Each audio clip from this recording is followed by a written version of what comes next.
Welcome back to Politics Chat. My name is Heather Cox Richardson. I am a professor of history, but I do not speak for my employer when I do these videos. And welcome back to what I hope will be a more far-reaching in terms of what I talk about going forward, simply because while there are many things that are pressing, there is not, at least currently, that frantic sense of sort of panic that we had for so long.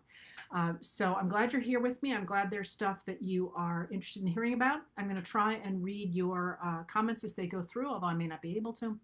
And I want to get right into some of the questions you've asked.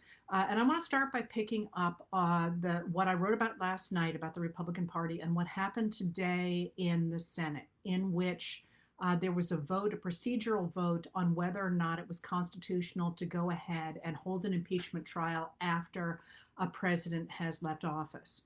And what's interesting about that's an important constitutional question, but what's important about what happened in that vote today was that 45 Republicans said it was not constitutional to do that. And many people are reacting to that by saying that's it, Trump will not be convicted. Perhaps.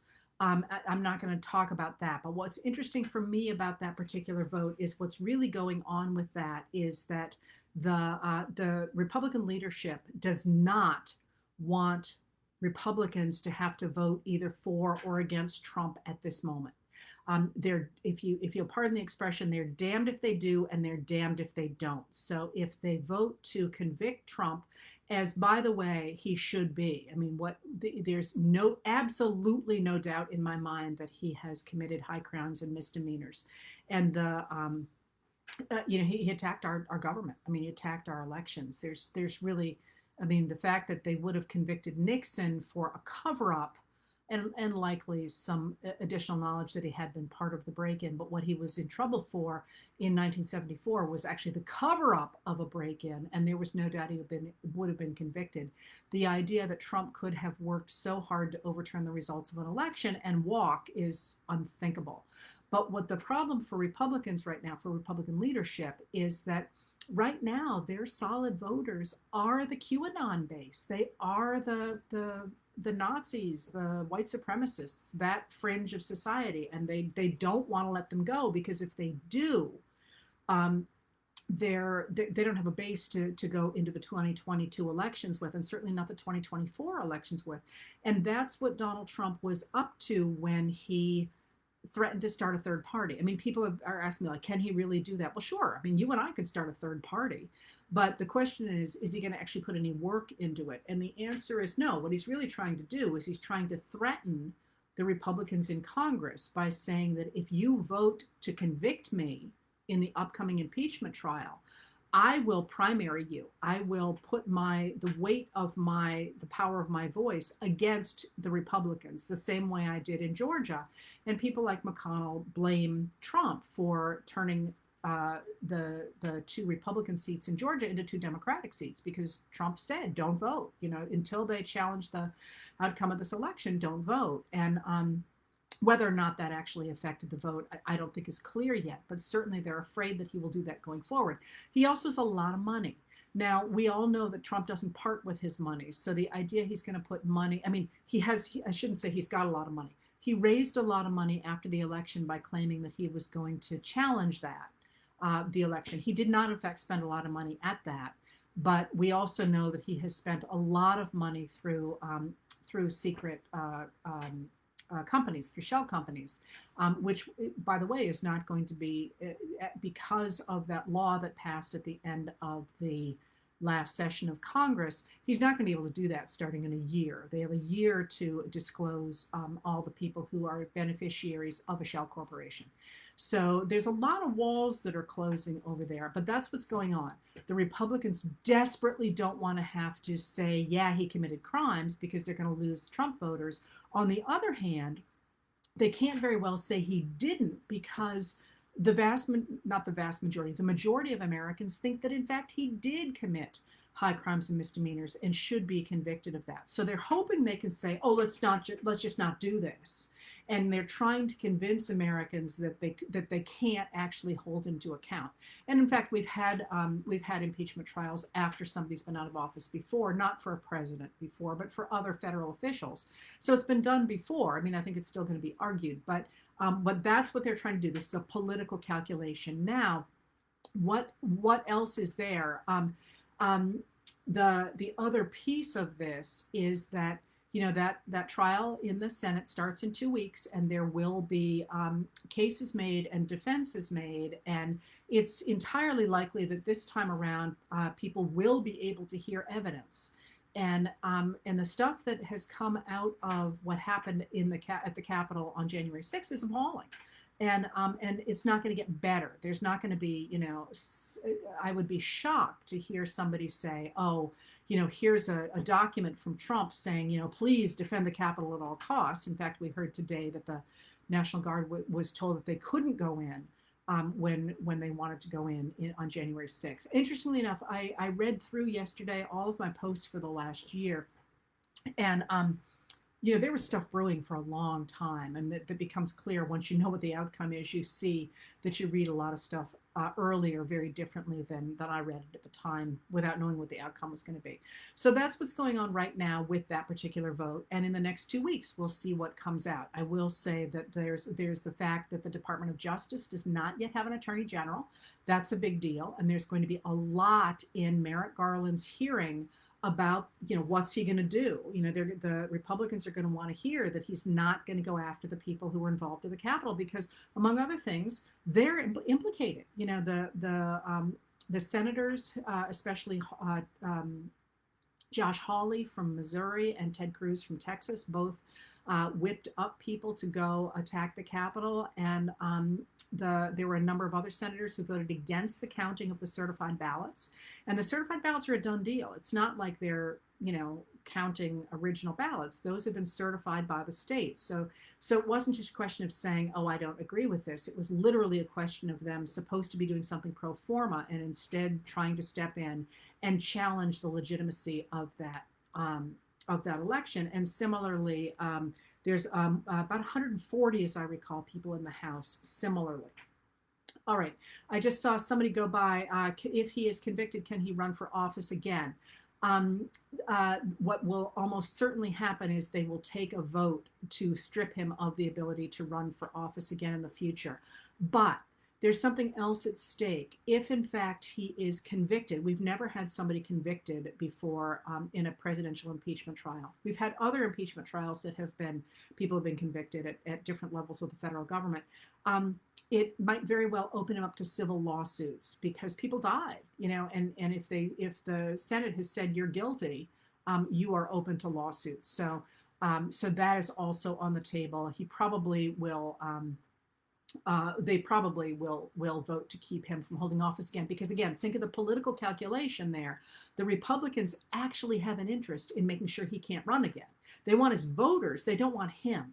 And I have made that clear. I hope that that for business people, and this is the other factor in here that McConnell's got to worry about, is that businesses have come forward and said, we're not going to give any more money to the Republicans who voted against counting those certified ballots because they were attacking the elections. And the reason that business cares about that, and I'm speaking generally here, I'm not picking on any businesses, but think about it if you're a business person. You need laws. You need stable laws. Now, you want those laws to benefit business for sure, but you need them to be stable, because otherwise, how can you invest? How do you know what to do? And one of the reasons actually that we got securities and exchange law in America in the 1930s after the great crash of 1929 was because of businessmen. Ordinary guys on the street didn't care at all what the rules were to be working in Wall Street, but you couldn't start a business unless you knew for real that nobody was cheating. And so the people who care not most, but who care deeply about there being a fair playing field is businesses. Because again, look what Trump used to do with his tweets. He could tank somebody's stock. I just was reading last night. There was some rumor that some company had not permitted, who was it? now I can't think, had not permitted there to be MAGA hats in their factories. It was a rumor. It was not true, but their stock dropped 2 points within the hour after that rumor started. And you can't do business that way if somebody can tweet you into oblivion. So the Republican Party wants Trump's voters. They don't want the Trumps, because the Trumps are trying to build an oligarchy, which is completely, it's like Putin. You got to be on the inside. And if you're, how do you stay on the inside?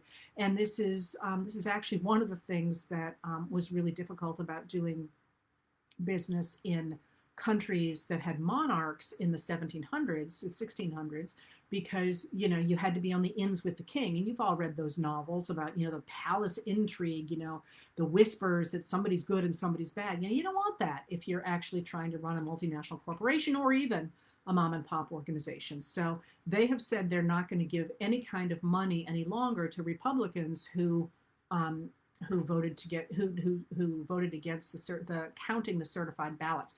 You often see it said that they voted against the certification of the ballots. Those ballots had already been certified. They were just being counted. And that's actually an important distinction, because the Congress had no authority at that point to challenge those ballots.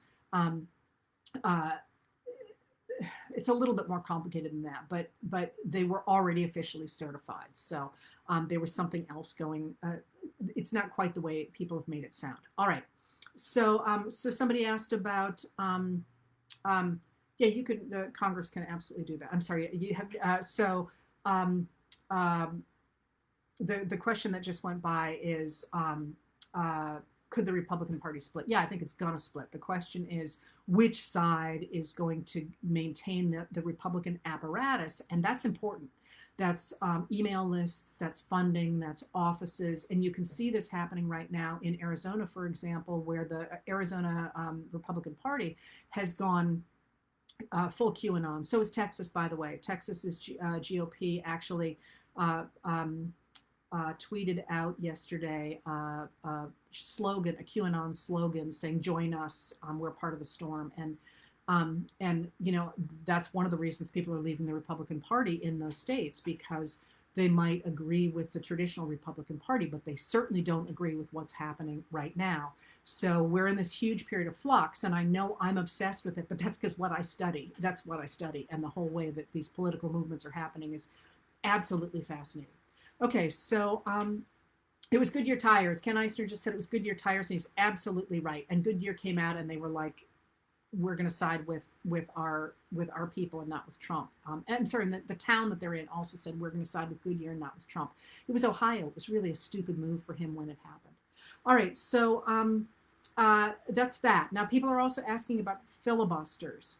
And so let me do this. Let me take you into filibusters in a different way, because it's a stupid word in the sense that it had two meanings in history, and the other one is much more interesting as far as I'm concerned. Filibustering actually used to mean trying to go out of the American South and take over Latin America and Cuba and start democracies there, except it was all about slaveholding, and it's pirates. And you know me, I love pirates. So that's much more interesting than the filibuster I'm going to tell you about. Think about it this way. Instead of worrying about the word and worrying about the senators doing this, think about the fact that when the framers of the Constitution wrote the Constitution, there were only 13 states. And I held up 3 fingers because that's how good I am at math. There are only 13 states. So the entire Senate is 26 people. They literally could fit in the room I'm sitting in, which is a storeroom in my house. It'd be tight, but they could do it. So they don't have procedures yet. They're gonna, but they don't have procedures. The House, similarly, is not terribly big. It's gonna grow. But what happens is that the framers did not foresee the future of the country getting as big as they do. And what happens quickly is that the House of Representatives grows fast. We get Vermont in 1791. We get Kentucky, we get the states coming in. And as that happens, and as the American populations begins to skyrocket, the House of Representatives gets really big and relative to what it was originally. So what happens is in the House and in the Senate, both when they start, they don't have procedural rules. to shut anybody up. Because if you only got 20 people in the room or 26 people in the room, you know, you have you talk about something and then you take a vote, right? The House gets so big that it has to have rules that cut off debate. And it gets them quite early on. I think it's in the early 1800s they get those rules. The Senate never does that because the Senate isn't as big. So the Senate never develops a way to shut people up. You can talk forever in the Senate at the beginning and through the 19th century. And what happens is that it doesn't really matter in the sense that generally they still, you know, they talk something through, and, you know, sometimes they have fist fights and all that, but they generally come to a vote. That's what in the 19th century, we actually have the vice president who's in there organizing things, or we have the Senate pro tem who presides over the Senate. To preside over the Senate literally means you enforce the rules and you make sure people aren't like hitting each other and things. So it's kind of like traffic cop in a way in the 19th century. So they have that going on, but it's not really a deal. So what happens in the 20th century is that if you, and generally they don't always pass things at all. I mean, they argue a lot and sometimes they just never get around to voting, but generally stuff gets done because it's not a very big body. In the 20th century, people figure out that if they really, really hate something that's going to pass the Senate, they can just refuse to stop talking. They can just talk and talk and talk and talk and talk. And very famously, this procedure known as the filibuster was employed by people like Strom Thurmond to go ahead and make sure that civil rights legislation didn't pass, especially in the 1950s is when he does his most famous filibuster. I think it's the 50s, but people do it in the 60s as well.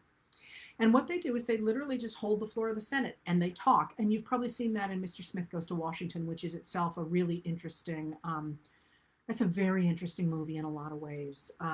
It's a very double-edged movie. Anyway, so they figure they can just stop things. But there's a problem with that because as the Senate gets more and more business, you can't have people just talking for days because they don't meet all that often. So the Senate in the second half of the 20th century develops a number of systems to get around that problem. And one of the most important for us today is that they stop making you talk all night. Instead, you can simply put a hold on something and say, I would filibuster this if it went forward. Well, you can imagine what happens then. What happens then is that basically you can stop measures from passing by saying, the only way to break a filibuster is to do a different measure which will stop a filibuster, and it takes 2/3 of the vote of the Senate. So what you're saying is that anything that doesn't have a vote of 60 people in the Senate, that's 2/3 of the Senate, can't pass. Because all you have to say is, I'm going to filibuster that. And it's a little bit more complicated than that. But basically, it enables the Senate to guarantee that nothing will pass without 60 votes.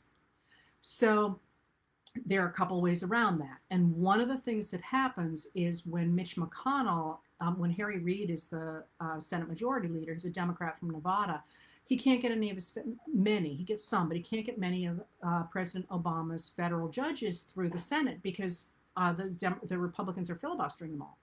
So he employs what has been called the nuclear option, which I hate because it sounds like you've invented something that's just catastrophic.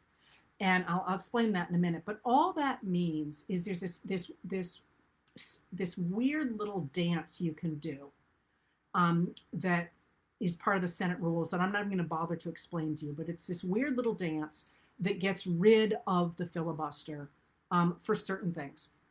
So he employs that. He does that little dance for federal judgeships. And then, but he keeps it for the Supreme Court. And then, of course, when Trump becomes president and Senate Majority Leader Mitch McConnell wants to hammer through Supreme Court justices, he uses it for that. And he says, oh, it's Harry Reid's fault.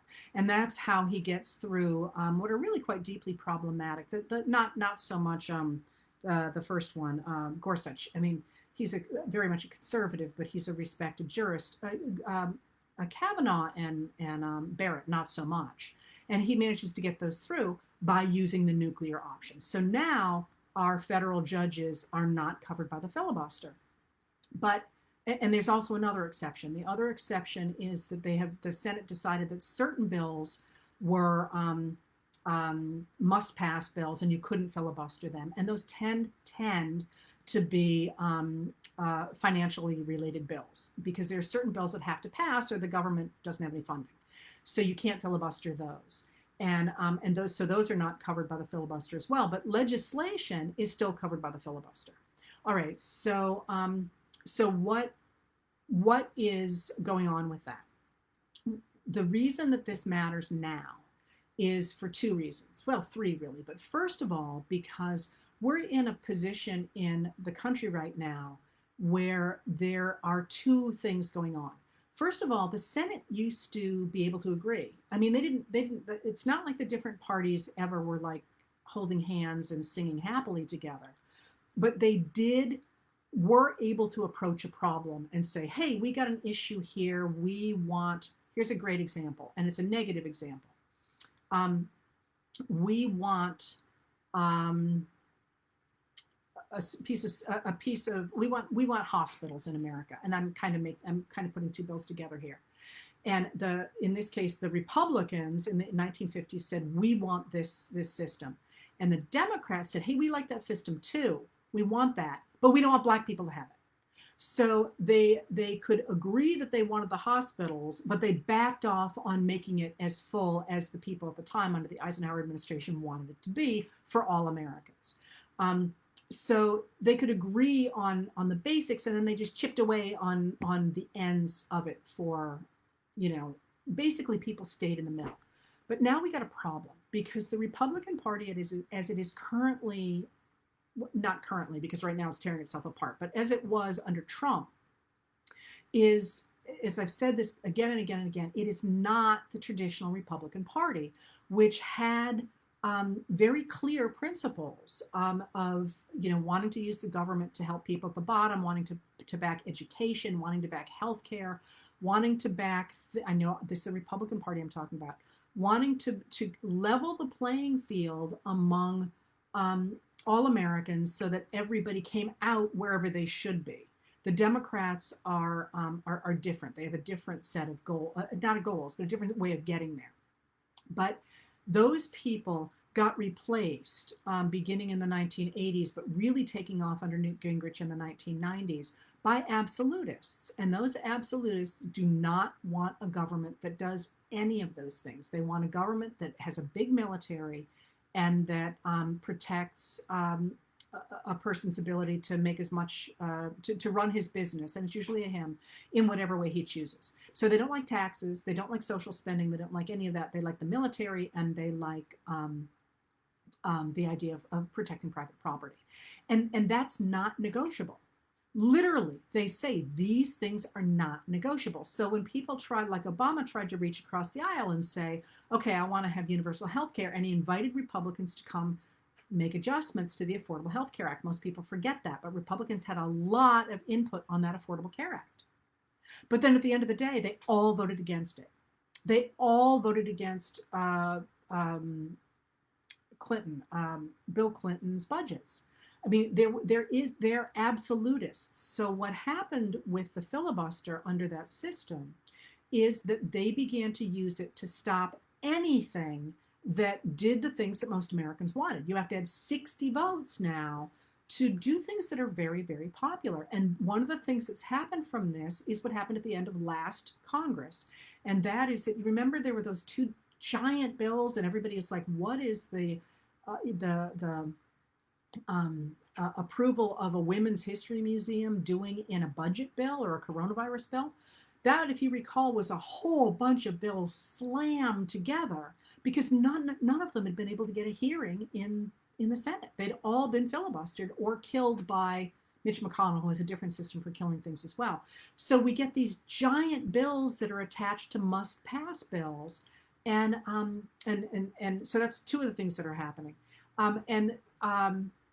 The extremism, and then the fact that they can't actually compromise. So filibusters have gone absolutely off the charts. There used to be a few, and now it's just how we do business. So where's my take on the filibuster?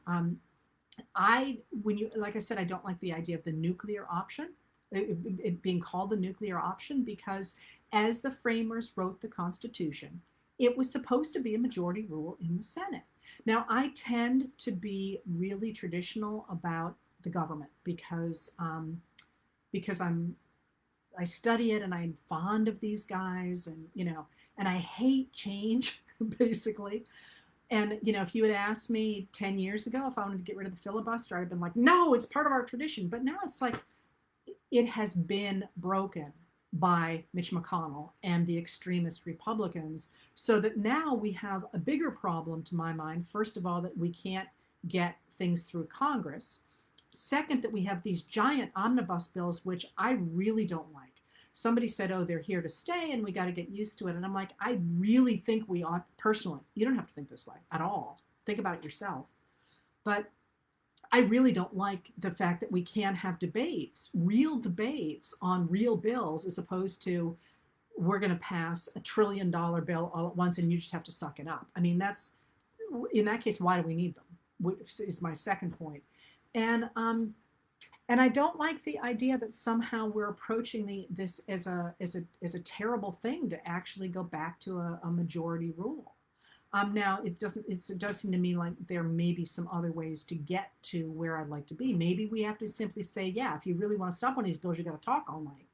And maybe you actually ought to show up to work more than 4 days a month, which is what happened at the beginning of this month, in order so that you have more time. I don't know. But when people are talking about the filibuster as being this sacred thing that we can't touch, that I really don't like that, because one of the ways that Mitch McConnell has, and Trump did the same thing, but McConnell really does it, the way he's set up our political conversations, I keep saying, is like an abusive relationship where he caused all these problems.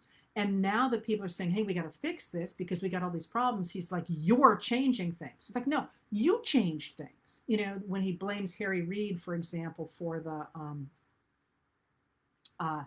nuclear, the so-called nuclear option. Well, the reason Reid had to do that was because he was abusing the filibuster.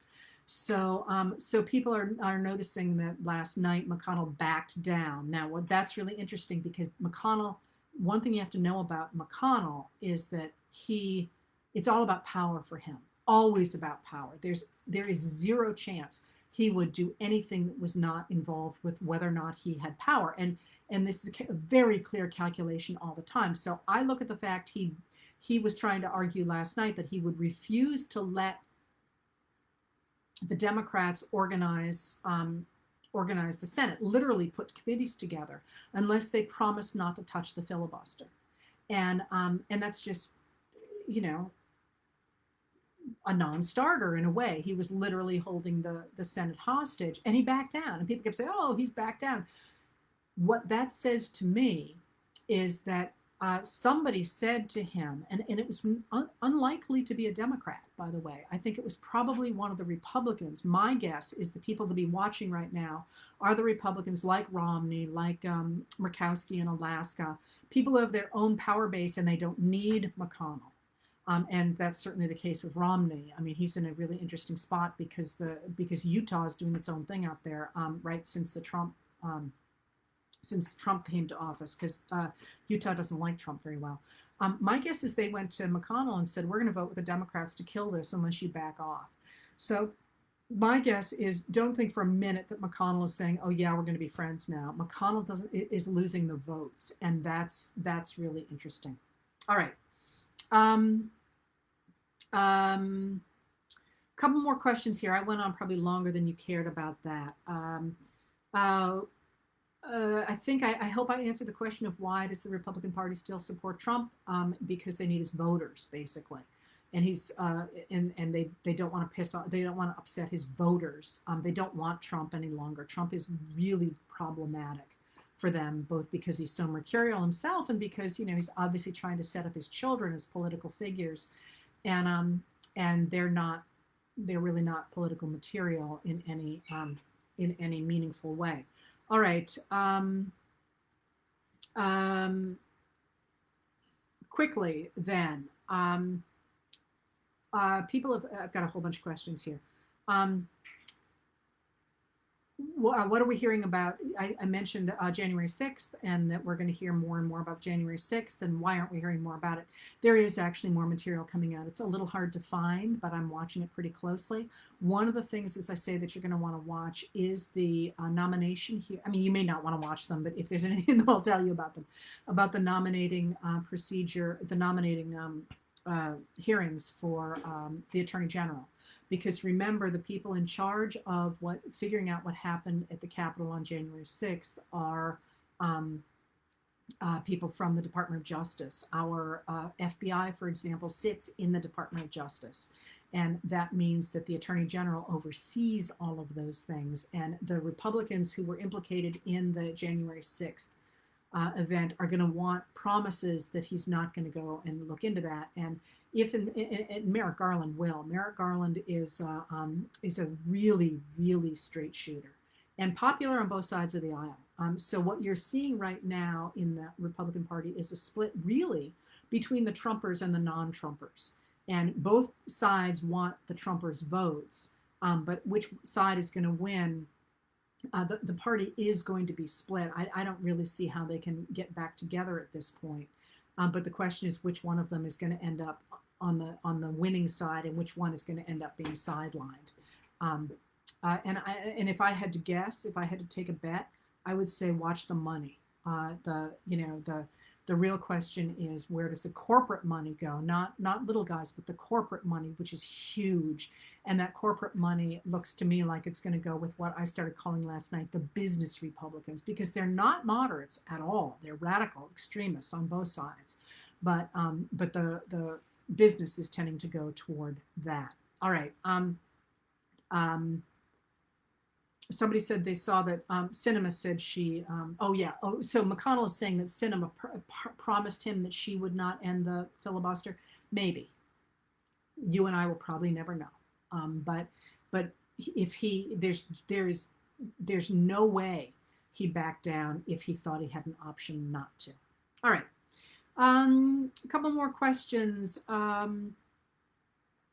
People asked, a couple more questions here. What about, maybe I'll put these two together. People have asked, are multi-party systems more resilient than our two-party system? And the answer to that is maybe. So one of the things that I say is important about the fact that the Republican Party has become so radicalized. And by the way, this is not me being a partisan. Like any statistics that you look at from any political scientist, and this was very famously done by Norm Ornstein, who was at the American Enterprise Institute at the time. He's emeritus now, I think. I might be wrong about that, which is a right-leaning think tank. And he was working with, I believe it, I'm drawing a blank on the guy's name all of a sudden, Mann, I think, who was from a left-leaning program, are the ones who came out and said, this is Republican polarization, that is not both parties being polarized. And since then, there was a whole big stink about that. But since then, political scientists have been all over this. And the bottom line is the Democrats are basically where they've always been. Maybe they're a bit more to the right than they used to be. And the Republicans have gone off the charts toward extremism. But the reason I mention that is because there's a big fight in political science, and it's to some degree among political historians, about whether or not America has ever even had a two-party system. Because while we certainly tend to gravitate toward two major groups, they have in the past always been quite big tents, with a few exceptions. Certainly the 1850s, the Democrats in the 1850s were a much smaller tent. But that changes pretty quickly when the Democrats start organizing the cities, really. And they're starting to organize them before the Civil War. But generally, there are lots and lots and lots of different people in these big tents. So the Democrats, for example, have everybody from Joe Manchin from West Virginia through somebody like Bernie Sanders from Vermont. That's a fairly big spread. The same cannot be said of the Republicans, who have gotten closer and closer and closer to each other as they've moved out there. So it used to be that, some people say, oh, we've always had a two-party system, and other scholars have said, well, maybe because these giant tents, yeah, they have the same names, but you literally can have people in the Democratic Party who, some who approve of, and I'm making this up, Medicare for all, and some who don't, So it may be that we have lost our two-party system, and that getting more specific parties involved would be more resilient. I don't think that's going to happen unless we take on ranked choice voting, which is a system that we use here in Maine, and that I will confess I was opposed to. Like I say, I don't usually like changes, but it's turned out really well. To my mind, as I look at it, what it does is it enables you to vote for a candidate of your choice who is not necessarily a mainstream candidate, and then if nobody gets a majority, then your votes go to count towards somebody else, and that at least it's given us Jared Golden, who seems popular on both sides of the aisle, even though he's from quite a difficult district. So, look at ranked choice voting on that one. All right, so people have asked me. Oh, he is emeritus. Thank you. I did answer the question about Trump starting his own party there. I'm trying to watch these both at the same time. All right, quickly, people have asked about Biden, and it's going to be a pleasure to talk about Biden going forward.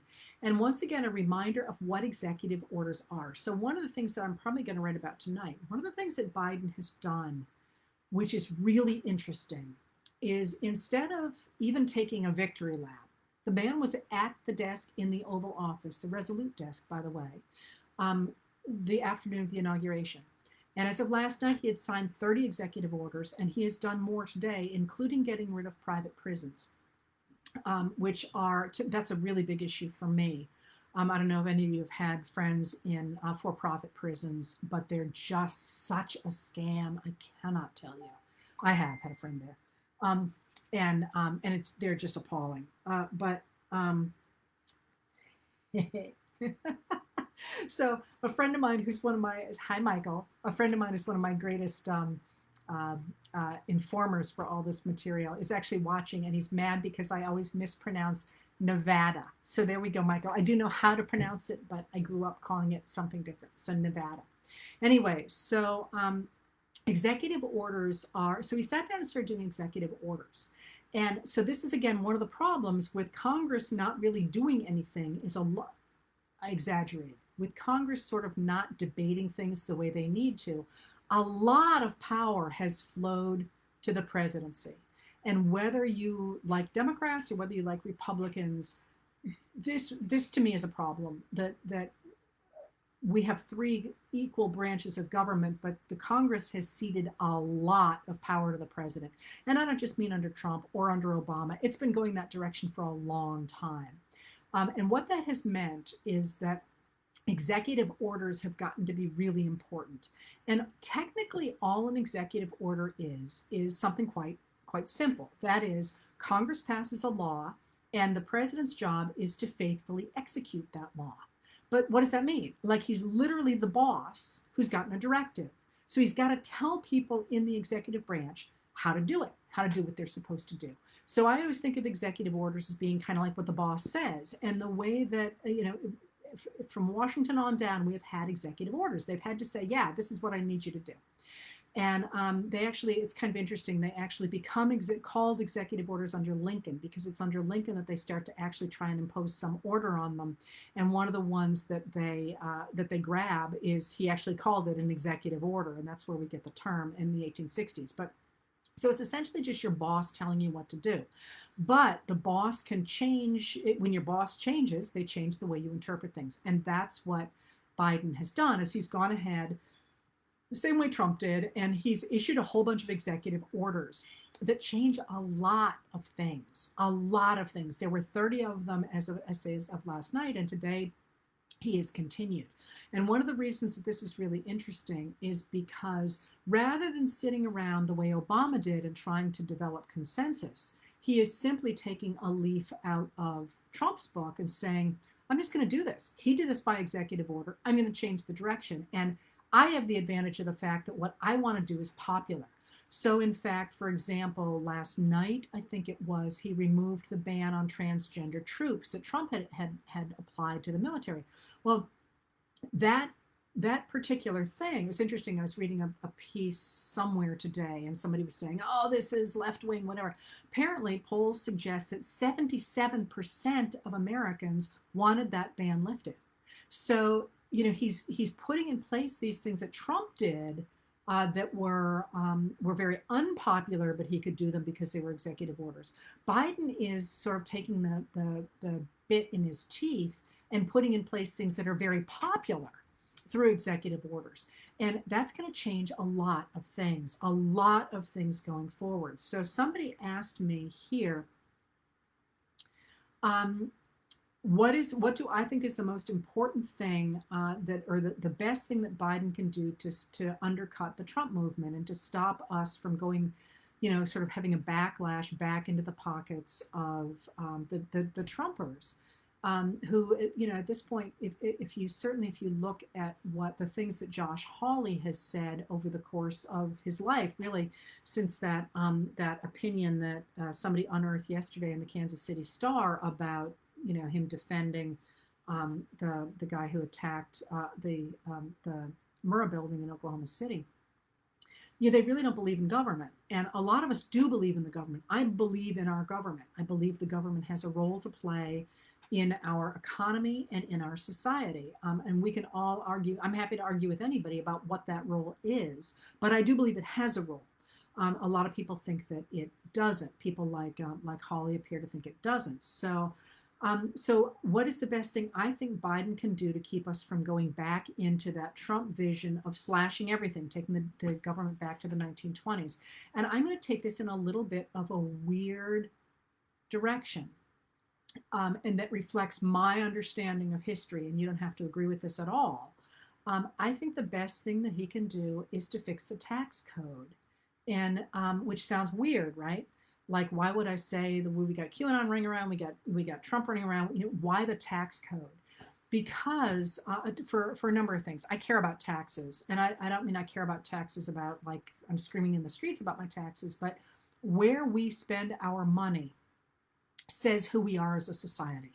And since 1981, we have adjusted our tax codes so that most of the money that we produce in this country goes to the very richest Americans. Now, that's a philosophy, and it's a philosophy that many countries have had for long periods of time. The idea that what you really want to do is concentrate wealth at the top of society, because those people will act like stewards of it. They'll build libraries, and they'll endow universities, and they'll reach out to their friends in other countries, and they'll build these multinational corporations, and they will ultimately help humanity move forward. That's what we have endorsed since 1981. And you can see this again, all the charts show it, it's very clear. I don't happen to agree with that. I actually think that societies work better when people actually when wealth is much more fairly distributed, that you actually, when people produce wealth, they actually get to keep a lot of it, and that we support each other. So one of the things that it seems to me would happen is if we fix the tax code, and Biden at this point is literally only talking about going to back to where it was before Trump had his tax cuts that shot even more money up to the top of the economic ladder. If you look at, for example, at Rush Limbaugh, he's talking about how he's going to come and he's going to confiscate all the wealth, and we're going to go back to, I don't know what, communism or socialism. Literally, he is talking about going back 4 years before Trump's tax cuts completely blew a hole, both in the debt and the deficit. The deficit being the amount every year that we need to spend on our government, and the debt being how much we borrow. That's all he's talking about doing right now. I would go further than that personally. And somebody asked what I thought he could do and what I think would be important. Here's why. Not only would that enable us to have the money we need to sort of bring our country into the 21st century, people now forget we're really, I think when people think about how wonderful America is, they tend to compare it in the 1950s when we had rebuilt after World War II, and lots of European countries have not. Our infrastructure is really pathetic compared to most advanced countries right now. It would enable us to do that. But socially, one of the things that I look at is you get the kind of reactionary QAnon extremism in times when people feel like they're being left behind economically, culturally, or religiously, which is exactly where we are right now. And it's interesting. I actually get this idea from Eisenhower. This was Dwight Eisenhower's big thing, and he kept saying we have got to make sure that we have distributed goods, services, money evenly, not only in America, but also around the world. Because if we don't, we're going to get these reactionary extremist groups. And in a world with nuclear weapons, that means we could literally end up destroying the world.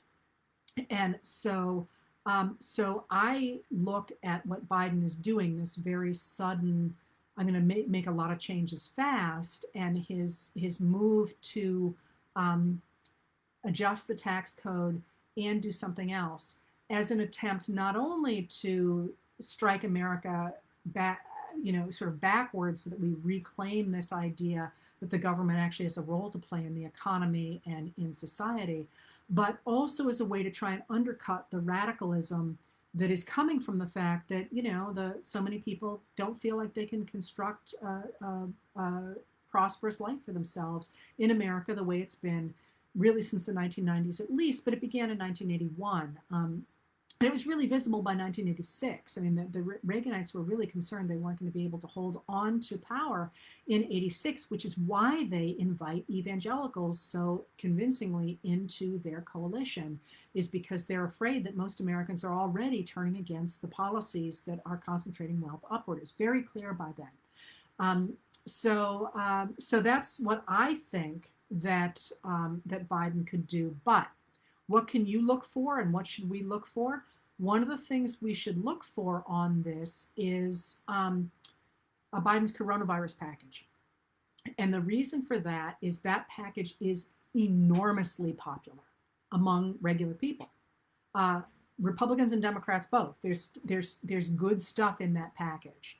And I mean, the Democrats have built it knowing that it's good for a lot of people.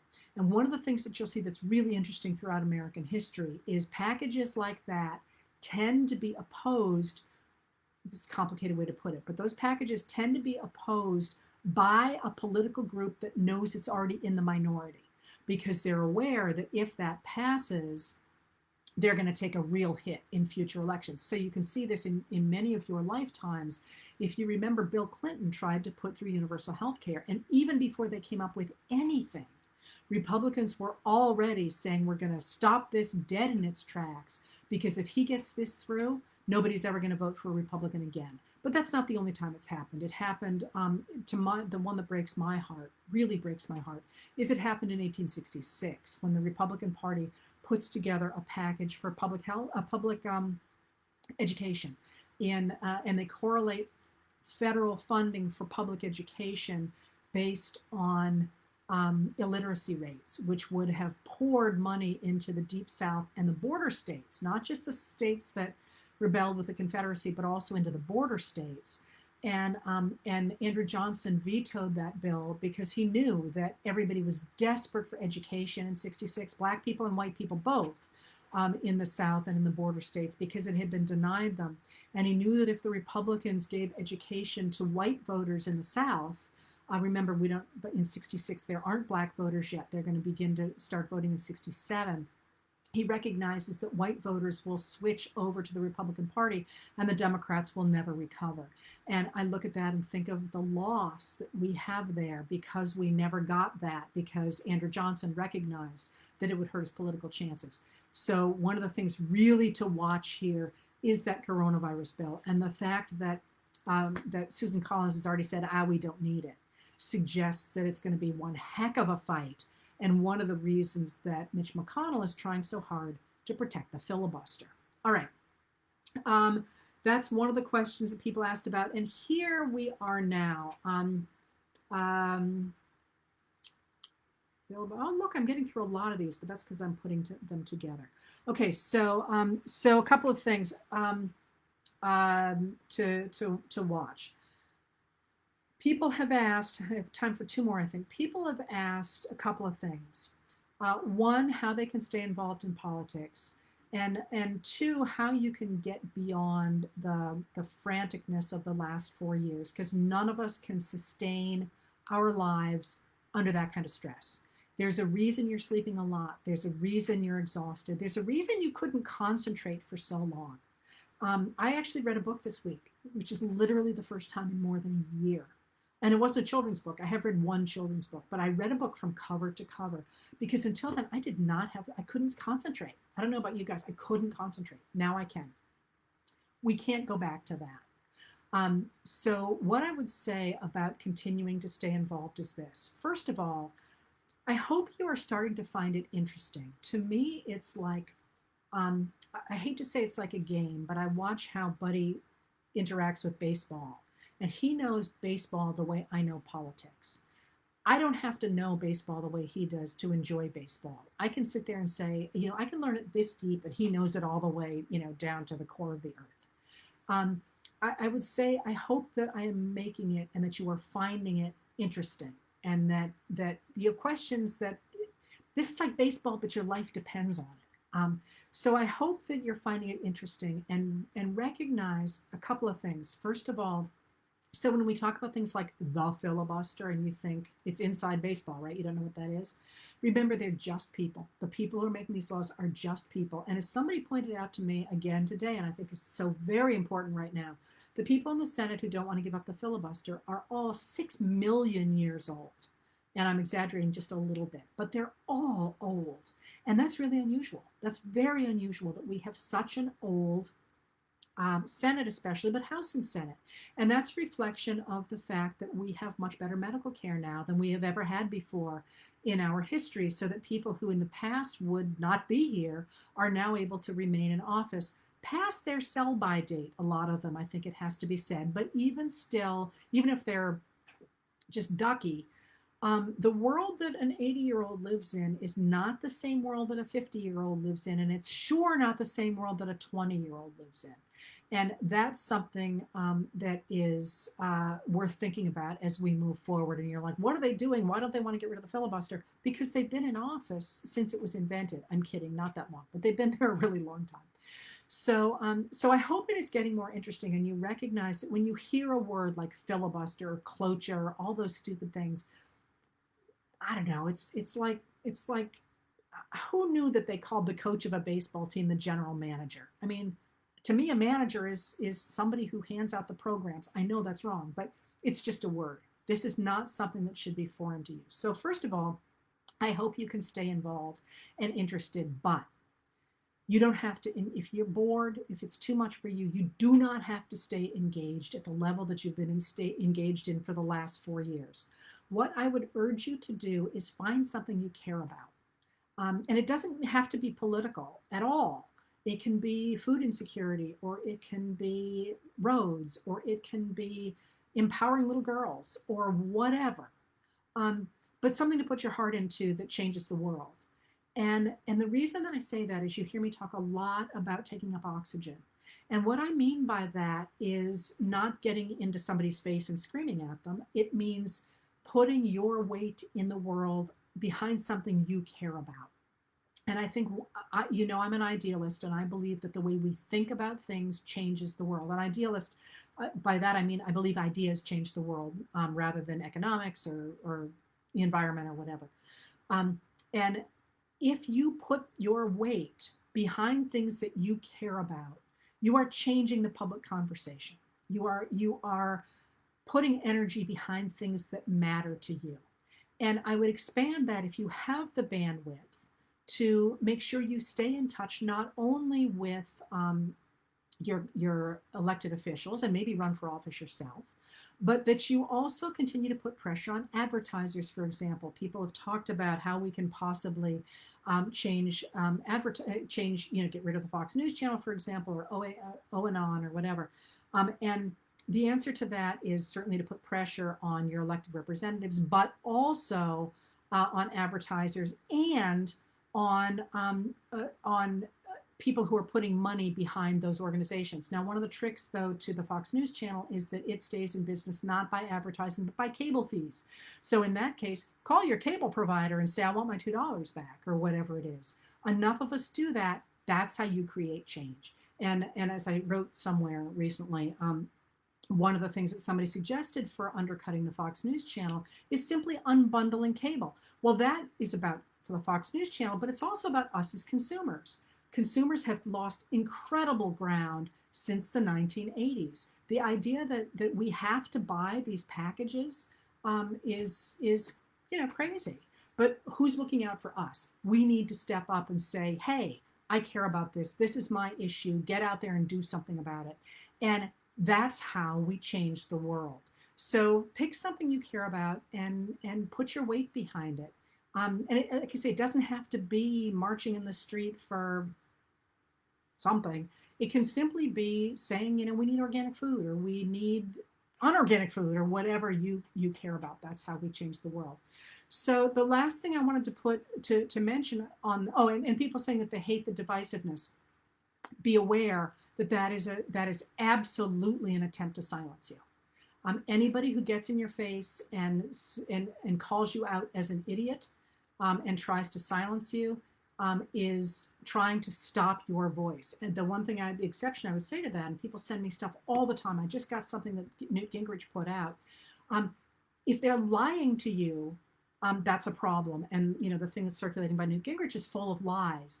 Ask people. And I don't mean your neighbors necessarily, but your news media, your Congress people, they should be able to back up what they say. And if they're wrong, they should apologize and change what they say. And what we really need to do is get back to us all operating with the same facts. Where we are in America right now is really not Republican and Democrat. Where we are right now is people who are operating in a fact-based world and people who are not.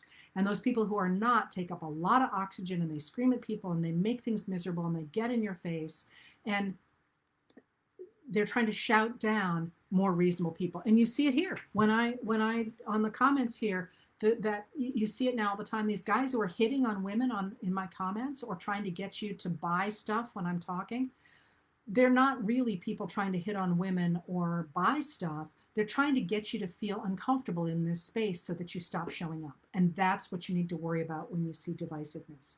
So the last thing I wanted to point out here was one more issue to think about and to get involved with that really matters. And that's the issue of gerrymandering. I've talked about it a lot in the past. That's the system by which state legislatures take a look at the census and they divide up the state. We do that every 10 years, and the last time it was done then was 2011, and it was done after the Republicans had really grabbed hold of state legislatures. So they made the districts such that it's almost impossible for Democrats to win in a lot of states, even when they get a huge majority, especially in places like Wisconsin. That's about to happen again. We've got a new census that's just finishing up, and once again, there's going to be the division of states into districts in which you vote. It sounds stupid. It sounds like it's not important, but being involved in the process of redistricting, it's called, sounds boring, right? But it really is it matters for the next 10 years, how states vote. And my take on this, a number of states already do this, is you can have bipartisan commissions that work off computer models so that nobody really gets an advantage. And the reason that you want that, if you're a Republican or a Democrat, is that it forces people to the middle. Whereas if you've got a gerrymandered district, it forces people to the extremes, because if you know you're going to win as a Republican in Wisconsin, for example, or perhaps as a Democrat in Maryland, Maryland is gerrymandered for the Democrats right now, you don't really have to worry so much about being in the middle. You have to worry about making sure that nobody is going to be more extreme and come at you from the extreme side. So you tend to move right. And that's exactly how the Republican Party has ended up, for example, with a QAnon supporter, two QAnon supporters in Congress, because there was no doubt that their districts were going to vote Republican, so they could vote any wacko that was out there. They could put anybody up, and that person would get elected. And that is precisely how we got Marjorie Taylor Greene sitting in our Congress. So I would really pay attention to that if I were you. And that doesn't mean necessarily sitting on street corners with signs. That means finding out when it's happening, finding out who's doing it, putting pressure on your state legislatures to do it fairly, and mobilizing your neighbors around that too. Because again, and I'm not urging there to be gerrymandering in favor of one group or another, because it's bad for both sides, because one side loses, the other side becomes more extreme. Redistricting would go a long way to helping get rid of the divisiveness in this country. All right, so I'm going to go ahead and call it quits there. And thank you for being here. I will be back on Thursday with Reconstruction again. And I'll be there tonight, depending on what happened with the news today. So thanks a lot for being here, and I will see you next week.